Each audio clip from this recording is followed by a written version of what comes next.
18 ذی الحجہ کی ان کی شہادت ہوئی تو اس کی خوشی میں انہوں نے عید غدیر منانا شروع کر دیا. شیعوں نے نکالا. در حقیقت عید غدیر پہلے کبھی نہیں منائی. لیکن اب آج کل کچھ چالاک لوگ ہیں تو مولائی کہیں گے کہ نہیں دیکھیں صاحب دو باتیں ہیں. تو پہلی بات کا شیعہ مناتے ہیں عثمان غنی کی خوشی میں. ہم تو عثمان غنی کو مانتے ہیں, ہمیں شیعوں سے کیا لینا دینا. اور پھر ہمارے اہل سنت کی خود کتابوں میں عثمان غنی کی شہادت کی تاریخ کو لے کر اختلاف نہیں ہے. اس پر مکمل اتفاق بھی نہیں ہے کہ 18 کو ہی آپ کی شہادت ہوئی. یہ الگ بات ہے کہ زیادہ اکثریت, جمہور کا اجماع جس کو کہتے ہیں, اکثریت اس پر اتفاق کرتی ہے کہ 18 ذی الحجہ عثمان غنی کی تاریخ شہادت. لیکن اختلاف ہے, بعض الگ الگ تاریخ بتاتے ہیں. آئیے میں بتا دوں 5 روایتیں عثمان غنی کی شہادت کی تاریخ کو لے کر. 35 ہجری میں آپ کی شہادت ہوئی, اس پر اختلاف نہیں. ہجری 35 تھا, اس پر سب کا اتفاق. لیکن تاریخ کون سی تھی مہینے کی, اس مہینے پر بھی اختلاف نہیں ہے جو ذی الحجہ کا مہینہ تھا. لیکن تاریخ پر اختلاف ہے. بعض علماء نے کہا 8 ذی الحجہ تھی جو آپ کی شہادت کی تاریخ, بعض نے کہا 11 ذی الحجہ, بعض نے کہا 12 ذی الحجہ, بعض نے کہا 17 ذی الحجہ, اور اکثریت کہتی ہے 18 ذی الحجہ. کل اسی 5 روایت.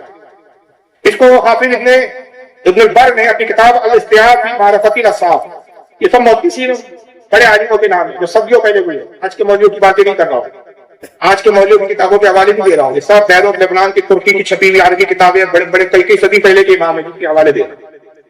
حضرت امام ابن عبد البر الاستیاب فی معرفت الاصحاب جلد صفحہ نمبر 1044.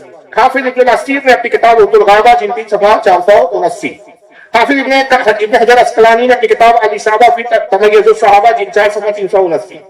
اور امام جلال الدین سیوطی نے اپنی کتاب تاریخ الخلفاء صفحہ 147 پر, شاہ عبدالعزیز محدث دہلوی نے اپنی کتاب تحفہ اثنا عشریہ جلد صفحہ 329 پر یہ ساری روایتیں کو جمع کیا. اب اہل سنت کا موقف کیا ہے عید کے غدیر کے تعلق سے, یا عید غدیر ان کے بقول میں؟ تو میں دیکھتا ہوں واضح طور پر, صاف طور پر عید غدیر کے تعلق سے اہل سنت کا موقف کیا ہے کہ واقع غدیر ثابت ہے. واقع غدیر کیا ہے؟ یہ واقعہ ہوا. غدیر میں حضور جمع ہوئے صحابہ کے ساتھ, صحابہ کو جمع کیا, علی کا ہاتھ پکڑ کے کہا من کنت مولا علی مولا. یہ ثابت ہے, اس کا انکار نہیں کرتا. واقع غدیر ثابت, حدیث غدیر بھی ثابت. ہم اس حدیث کو صحیح بھی نہیں کہتے, موضوع جھوٹی بھی نہیں کہتے. یہ بھی ہم مانتے ہیں کہ وہ حدیث صحیح الاسناد ہے, صحیح حدیث ہے. ہماری کتابوں میں 360 کتابوں میں ہماری وہ حدیث آئی ہے, اور صحیح الاسناد صحیح حدیث ہے کہ حضور نے علی کو کہا علی میں جس کا مولا, علی اس کے مولا. یہ بھی ثابت. تو واقع غدیر بھی ثابت, حدیث غدیر بھی ثابت, لیکن عید غدیر ثابت نہیں. بے شک واقع سے عید غدیر کا ثبوت نہیں ملتا. یہ کس کا شعار ہے؟ شیعوں کا شعار. آئیے ہمارا امام اس بارے میں کیا بولا. یہ عجیب دوگلا پن ہے کہ اعلیٰ حضرت کا نام بھی لو اور اعلیٰ حضرت کو نہ مانو. تو پھر کیسے اعلیٰ حضرت کا نام لینے والی؟ صاحب بول دو نا کہ اعلیٰ حضرت کو چلتے ہی نہیں. اعلیٰ حضرت کا نام اس لیے لینا پڑتا ہے کہ روزی روٹی اس کے بغیر چلتی نہیں. جب تک رضا کریں گے نہیں, کوئی جلسے میں بلائیں گا نہیں. جلسہ چاہیے تو رضا کیجیے, اندر سے بکس پالیے. رضا تو نام لیں گے, رضا کی بات نہیں مانیں. آئیے اعلیٰ حضرت کی کتاب آپ کی اسکرین کے سامنے, مطلع القمرین فی عبارت سبقۃ العمرین. یہ اعلیٰ حضرت ابو بکر صدیق اور حضرت عمر کی فضیلت پر, افضلیت پر کتاب لکھی. آئیے عید غدیر کی حدیث کو بیان کیا, پوری حدیث میں جو پڑھ چکا اس کو اعلیٰ حضرت نے بیان کیا. اس کے بعد پھر خلاصہ پیش کر کر کہتے ہیں کہ جس کا میں مولا اس کا یہ مولا, الہی دوست رکھ اسے جو اسے دوست رکھے, اور دشمن رکھ اسے جو اس سے دشمنی کرے. حدیث صحیح ہے. یہ حدیث کیا ہے؟ اعلیٰ حضرت کہتے ہیں صحیح ہے. اس میں بعض علماء شام نے جو کلام کیا مقبول نہیں. حضرت کہتے ہیں کہ کچھ علماء ایسے ہیں جنہوں نے اس حدیث پر کلام کیا, یعنی اس حدیث کو ضعیف قرار دیا. ایسے بھی کچھ علماء گزرے جنہوں نے کہا یہ حدیث صحیح نہیں. ابن تیمیہ ہے, اس نے حافظ ابن تیمیہ, اس نے کہا یہ حدیث صحیح نہیں ہے, ضعیف ہے, موضوع حدیث ہے. حضرت کہتے ہیں کہ جو لوگوں نے اس حدیث پر اعتراض کیا وہ مقبول نہیں, وہ قبول نہیں ہے ہم کو. یہ حدیث بھی صحیح ہے اور حدیث ہمارے نزدیک مقبول بھی ہے, مگر تفضیلیہ یا رافیہ کا مطلب اس سے کچھ نکلتا نہیں. واہ واہ واہ سبحان. وہ جو عید غدیر کا مطلب نکال رہے اس حدیث سے وہ ثابت نہیں ہوتا.